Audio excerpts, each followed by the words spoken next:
We're talking about transformation geometry, specifically reflection. And reflection is a transformation in which each point of an object has an image on the opposite side of an axis of symmetry or mirror line. I'll show you what I mean, so let's dig into it. We've got our y-axis, our x-axis, so we have our object and then its reflection, which is the image. And we want to make sure we track each and every single point individually, plot each coordinate. So if we start over here, we zoom in and we focus this one, let's call this one A up at the top left. We notice A is 2 squares away from the mirror line. So we want to make sure we're 2 squares away from the mirror line to make A prime. Same thing for the upper right corner. We're 1 square away from the mirror line. So we do the same thing with B prime. For the image, we track each point as prime. This little apostrophe here, it's called prime. It means the change. So here we have C prime, 1 square away from the mirror line, and D prime, 2 squares away from the mirror line. We've got our object and our reflected image. Sometimes our mirror lines aren't going to be perfectly vertical or horizontal, sometimes they'll be at an angle. Like this one has a rise of 1 and a run of 1. But still, every time we just want to plot each coordinate individually.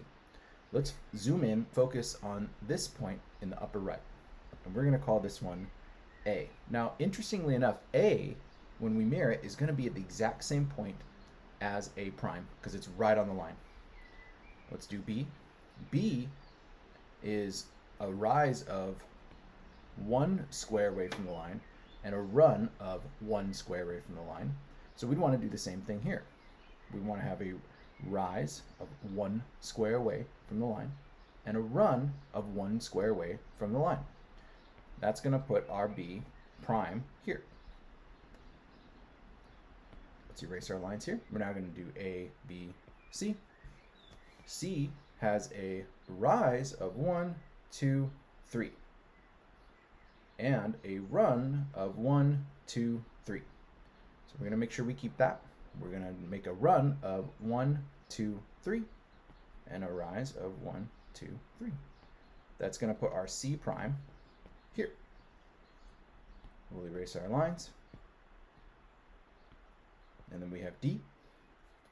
D has a rise of 1, 2. So we have a rise of 1, 2 and a run of 1, 2. So a run of 1, 2. Our D prime is going to be here, D prime. We're going to erase these lines, and that's going to put it just like that. So we have our original object, which is the pink, reflected on this line, which is the purple. And every time you're doing a reflection, make sure you just plot each coordinate, and you're good to go. Namihi.